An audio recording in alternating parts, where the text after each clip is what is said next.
Yes, sir. Yes, Mr. Chairman. Mr. President, I have ordered our long-range missiles to stand down from their alert. Only that part of our defense that has a chance of shooting down your bomber is still active. Do not think we have much of a chance. I know. And yet, this was nobody's fault. I don't agree. No human being did wrong. No one is to be blamed. We're to blame, both of us. We let our machines get out of hand. Today we had a taste of the future. Do we learn from it, or do we go on the way we have? On course, sir. Down from 10, give me the signal.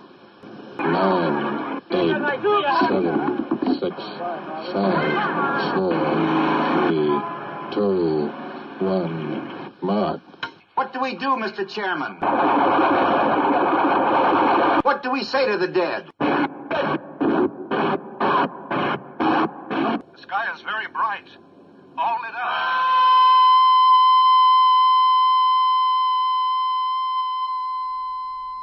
When Trump sealed up Cheyenne Mountain, which is the core of our missile defense system, everybody in there has a Q clearance.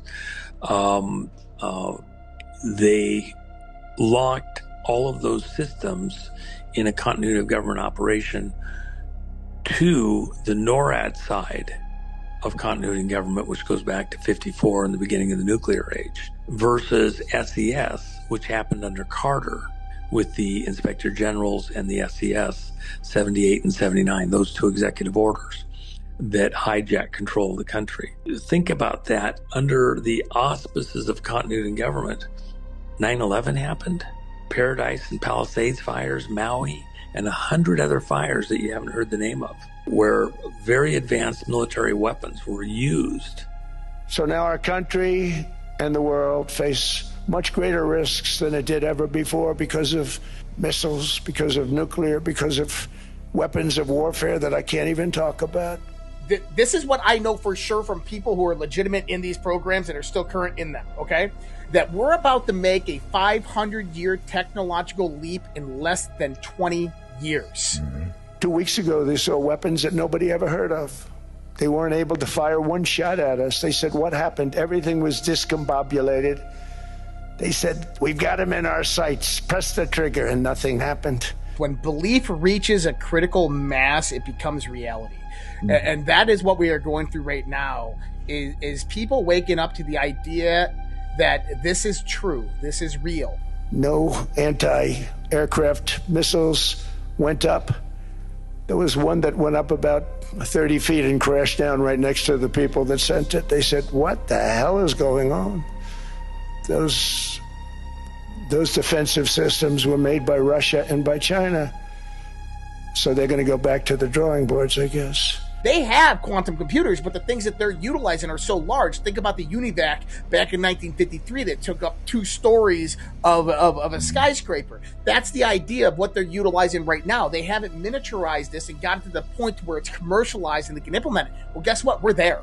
And we're about to start rolling out this technology over the next 20 years, but at the same time, building out the infrastructure and aligning the rollout of that technology in sequence with it. The first step is within 5 years, you, me, and everybody else here will be able to pay $500 to $1,000 and we'll be able to go to the moon. Let me just make sure that I understand you correctly, Commander. A group of cybernetic creatures from the future have traveled back through time to enslave the human race. And you're here to stop them? That's right. Hot damn. You're heroic. We're in a position to do things that nobody else has ever even thought of before. It's an unbelievable time, but we have to take advantage of the time. In our hands are technologies. I mean, they couldn't have even dreamt some of the things that we see today. Conduct your warp flight tomorrow morning, just as you planned. Why tomorrow morning? Tomorrow morning, when they detect the warp signature from your ship and realize that humans have discovered how to travel faster than light, they decide to alter their course. And they make first contact with Earth, right here. Here? Actually, over there. It is one of the pivotal moments in human history, Doctor. You get to make first contact with an alien race, and after you do, everything begins to change. Your theories on warp drive allow fleets of starships to be built, and mankind to start exploring the galaxy. It unites humanity in a way that no one ever thought possible when they realize they're not alone in the universe. Poverty, disease, war, they'll all be gone within the next 50 years.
This is probably 5 or 6 years worth of research that I've done myself on Jeffrey Epstein.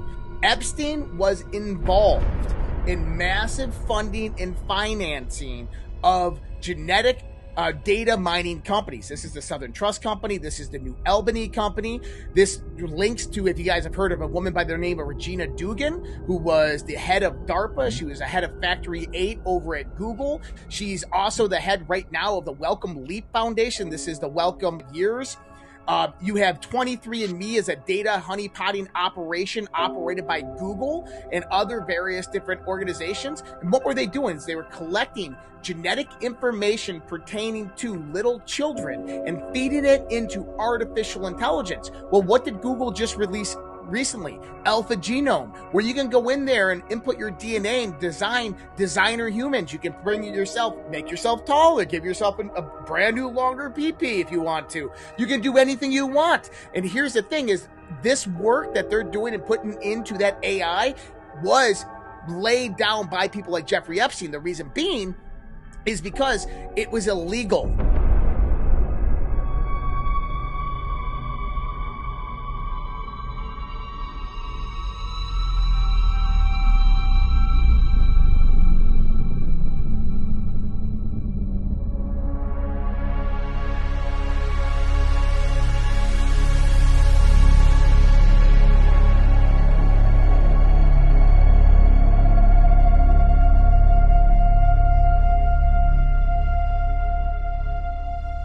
So they are paying attention, and they're waiting for us to wake up, I think. They can't do it all themselves. And they're trying to expose as much as they can, and they're going, okay.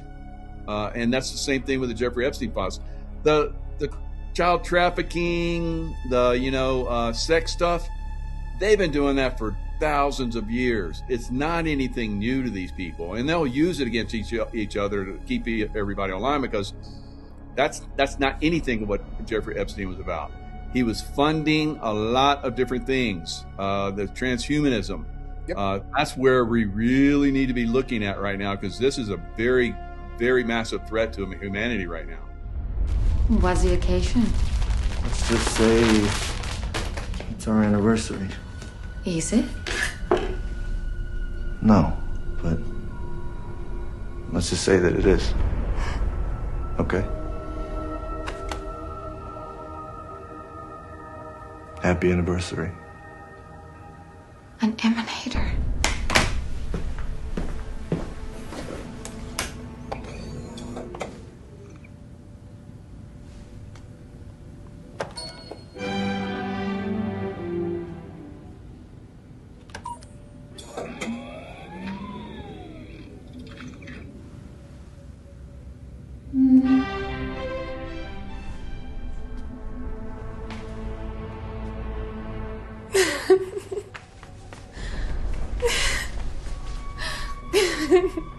Thank you.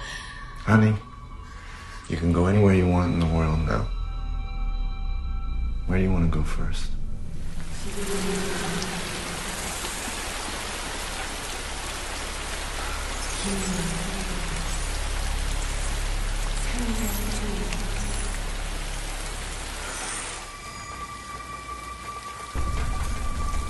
I'm so happy when I'm with you. You don't have to say that.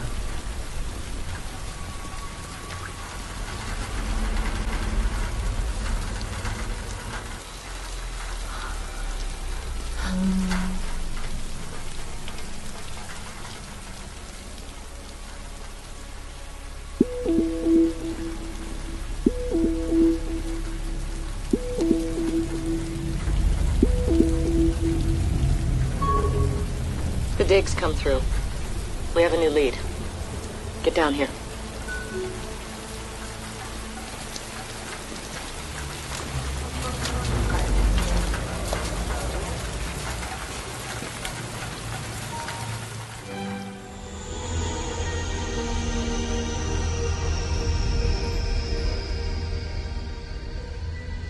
How do you perfect the level of technology in order to do that? You have to have some testing place to do it. Well, this is why they used autonomous zones. Ukraine and Venezuela. No international oversight, no set of laws and rules. This is why you have biolabs spread throughout each one of these countries. The big biopharma companies go in there with military defense contracts.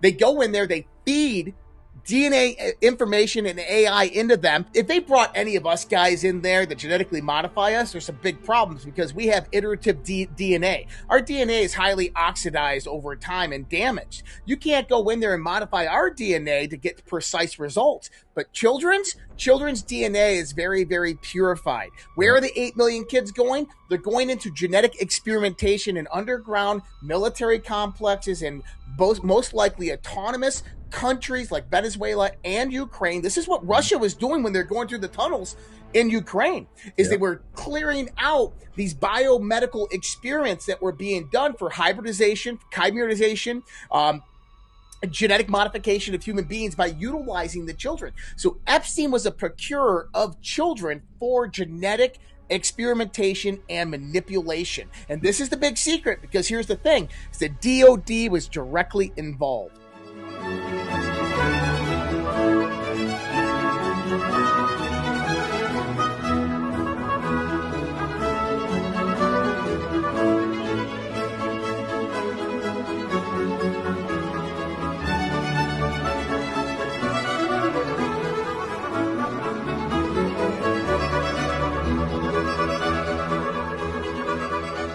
2012 Olympics. Queen Mother, Daniel Craig, comes over to Windsor Castle, waits for the Queen, escorts her out to the royal helicopter. She gets in the helicopter. They fly off. They do a tour of all the statuary and symbology across London.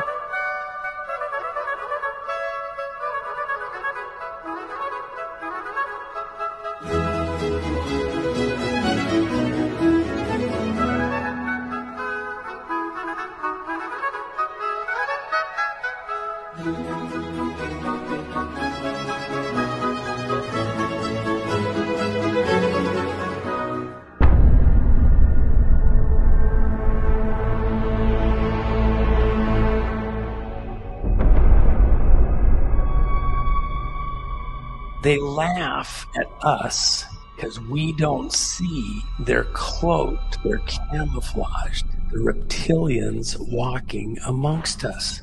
They look human, but their DNA, as far as they're concerned, is shared, some tincture of it, with Cain himself, with their father, the devil. They believe that. Doesn't matter where you believe it. They believe it. They get to the great big huge Olympic Stadium. The helicopter flies over, flashing green and red lights. It's hovering. They're waiting for it to descend and land in the middle of the stadium and the Queen to get up. All of a sudden, she jumps from the helicopter with Daniel Craig accompanying her. She falls to Earth, mimicking the people that she believes she's a descendant of. All of the royals believe that they're descendants of Cain. They're the Cains of the earth.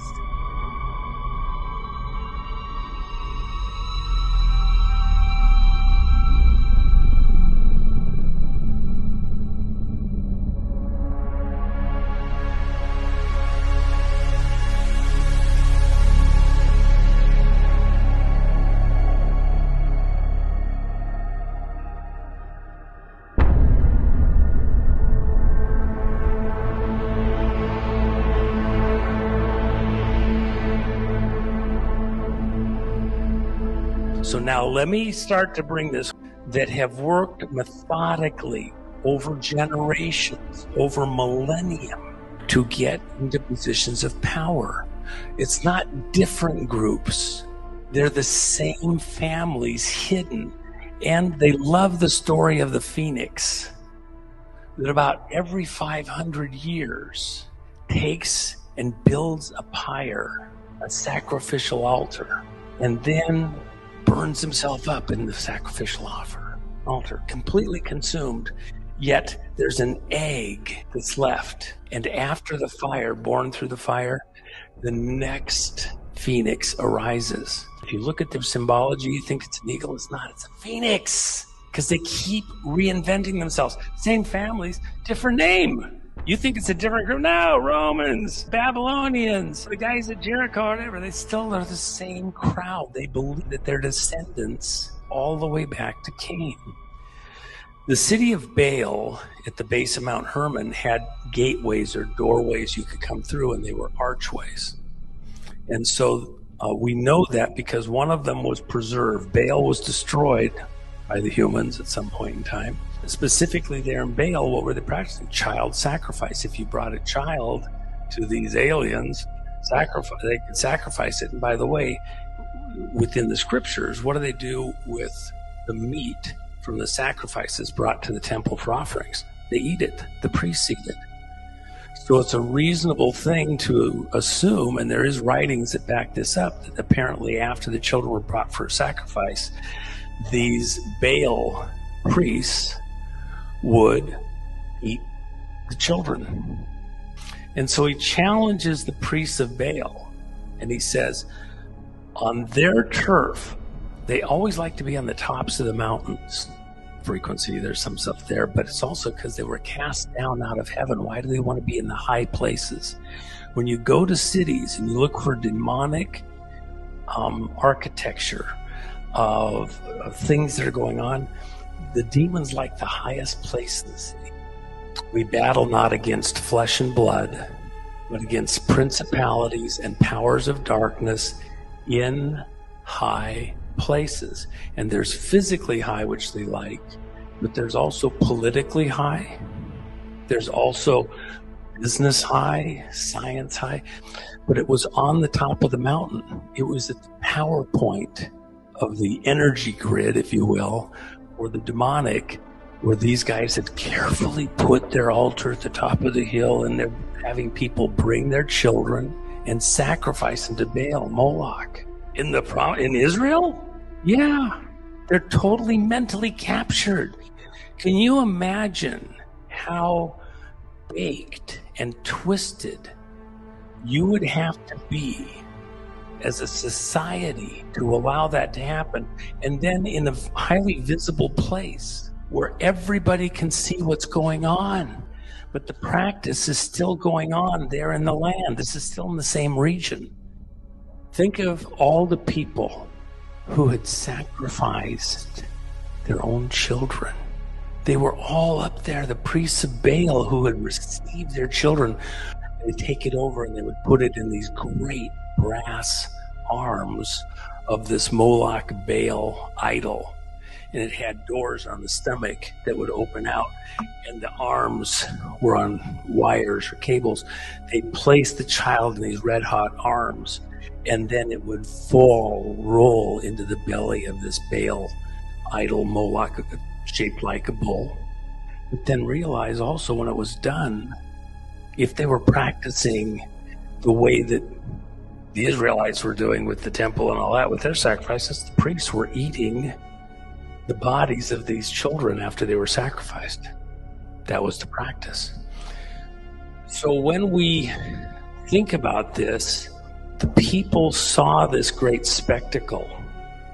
I thought I was getting favor with God. I was doing what God wanted. I was giving their own children for a sacrifice.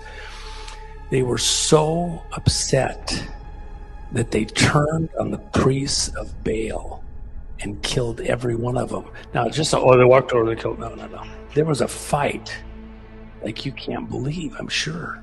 And they turned on every one of them, chased them down the hill, and they killed every one. And then a little later, the king went ahead and did a special little thing and killed off the rest of the priests of Baal too, in a very big, dramatic moment. It was so dramatic that the whole country, that whole part of the world, completely flipped on the priests of Baal, hunted them down, destroyed them all.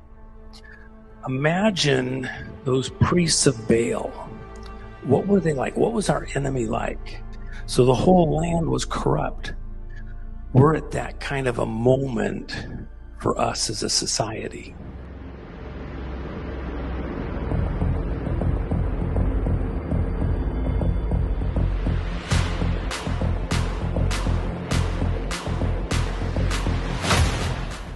The most important first real shot across the bow that's going to hit armor, go through a deck plate, in at the waterline, is what Trump's about to do with this emergency executive order.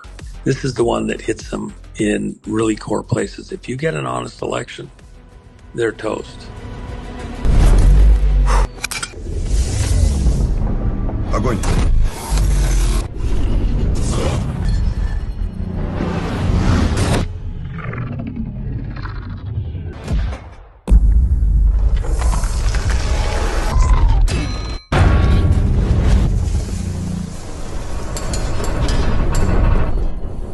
What we consider evolution in the scientific community, Darwinian evolution, is absolute nonsense. Okay? What you have is, it's called adaptation. And you have spurts of evolution that happen in very, very short time frames, 10, 20 years or 20 to 100-year time frames. They don't happen over millions of years very, very slowly. Absolute nonsense. Mm-hmm. We have various different galactic cycles that ancient civilizations tried to tell us about and keep the knowledge of. Now, do you guys know what an analemma is?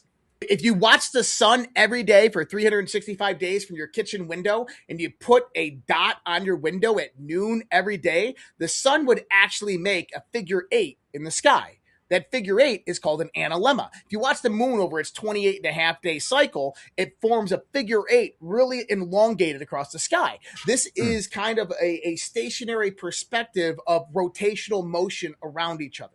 If you were to take an outside glance at the galaxy and watch our solar system moving through the galactic arm, well, it does a figure 8. Within that figure 8 motion, at the top, we have a solstice. At the bottom, we have the solstice. In the middle, we have 2 equinoxes. Equinox means means equal. At the top, the solstices mean to stand still. These are our seasons. You have summer, you have winter, and then you have spring and fall. Okay? Now, our galactic transit, when we go through the galactic arm, actually is like seasons. Now, I want people to think about this because this is actually legitimized scientific evidence. I had an NYU professor on my show that sat here and described exactly this to me. That number one is the polarity of the galactic arm, the Orion arm that we are in, has different polarity, a positive and a negative polarity. Not only that is that our solar system actually bobbles up and down between the galactic plane of that arm. Like this. So it goes through positive polarity and negative polarity. But also, think about all the cosmic dust and cosmic particles and gases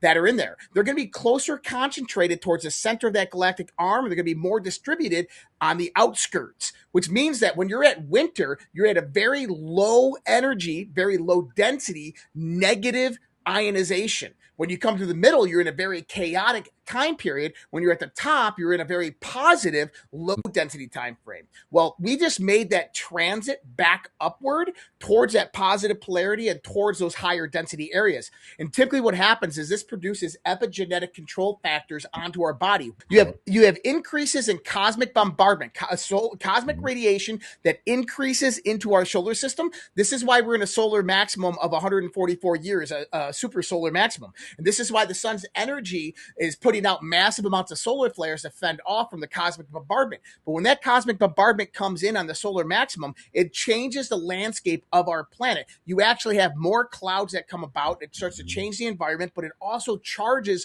the electromagnetic plasma domain of our solar system increasingly more, which then changes what? The subtle energy fields that affect you, me, and our DNA, producing small spurts of evolution in and around this time frame.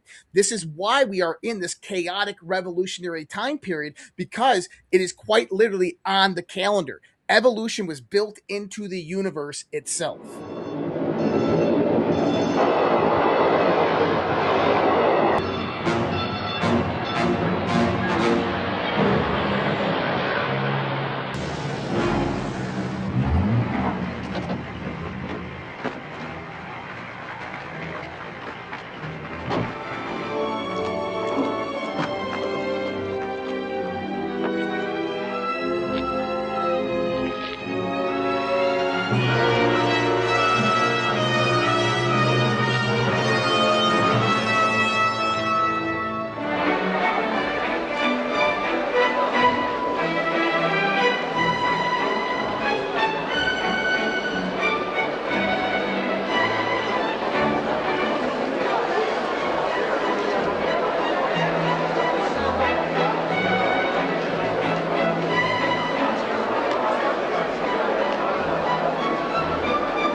I understand that he experimented on human beings. Twins. What exactly do you mean when you say the boys you saw were more than twins? Not only did they look alike, but they were also very alike in personality. That is unusual. Studies show that twins who are separated at birth develop totally different personalities. But these twins were like the same people, but brought up with different languages. It's impossible, of course. Excuse me, Doctor, but what is impossible? Mononuclear reproduction. Oh, Doctor. Cloning. What if I were to tell you that I could take a scraping of skin from your finger and create another Ezra Lieberman? I would tell you not to waste your time or my finger. Anyway, that is cloning. It was first done with plants. A cutting taken from a plant and transplanted grew to be the exact duplicate of the donor plant. Now we are doing the same thing with laboratory animals. We then implant the nucleus of the donor cell, which could be taken from a blood sample or even a skin scraping. That cell, with its genetic material intact, eventually becomes an embryo and is born as a living creature. Without parents? Well, it has no father because the egg was never fertilized, no mother because its genetic code comes from another being. Can you follow that? And this creature is an exact duplicate of itself? Oh, Doctor, how can that be? Come along. Here we are removing the eggs of a white rabbit from the fallopian tubes. The next step is to destroy the egg nucleus with ultraviolet light so that none of its genetic makeup remains. Now you see an egg from a white rabbit ready to be injected with the blood cell from a black rabbit donor. With the injection pipette, one of the blood cells is sucked up and then injected into the egg.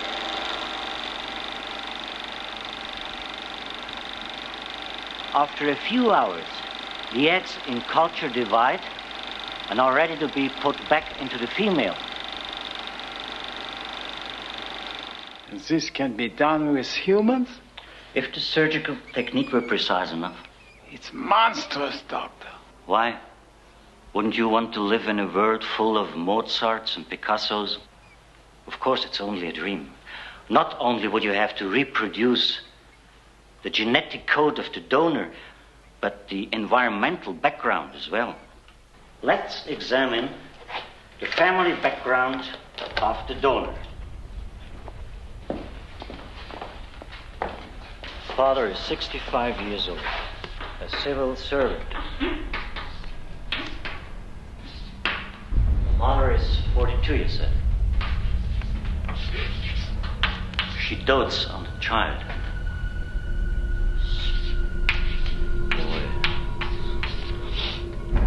The boy is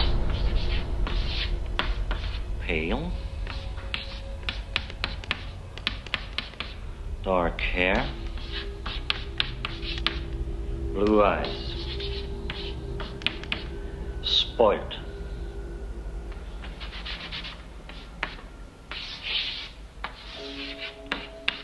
Right? Dr. Büttner, the one who is cloned, the donor, he has to be alive, doesn't he? Not necessarily. Individual cells taken from a donor can be preserved indefinitely. With a sample of Mozart's blood and a woman, someone with the skill and the equipment could breed a few hundred baby Mozarts.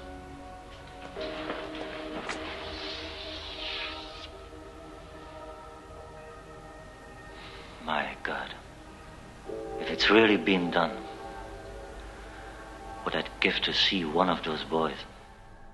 the movie Boys from Brazil. They're doing cloning work. Jeffrey Epstein wanted to like have 20 of these girls, teenagers, that they were going to impregnate, and then take those offspring and create this super race. They've been doing this for a long time. The Nazis tried it. They're still trying it. The Nazis have it. They didn't go away.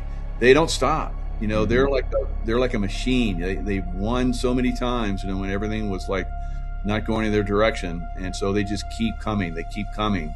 We can take them down. We can talk about how we're going to take them down the streets of, military tribunals and all that kind of stuff, but they're still going to keep coming. They're still going to keep doing these things.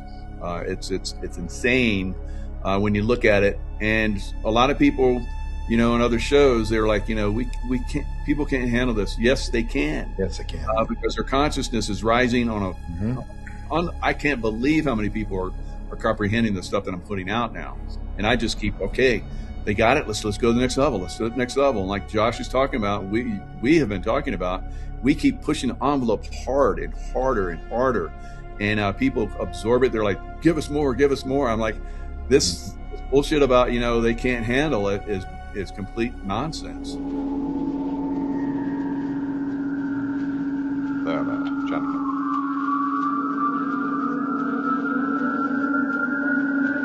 What's that?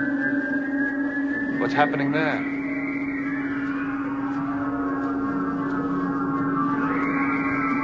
A statue.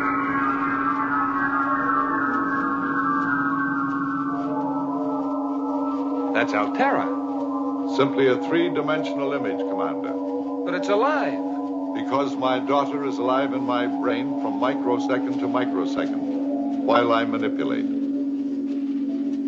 There. One of the greatest science fiction writers that ever lived was also one of the most prolific biblical scholars that ever lived. And it was his conclusion that we're living in a great big huge junkyard across our solar system, that there was humanoid life here in this part of our solar system. Not human because it wasn't descendants of Adam, but there was some kind of humanoid version, and in the course of some war, catastrophe, whatever, that's where these 200 came from. They fell to Earth.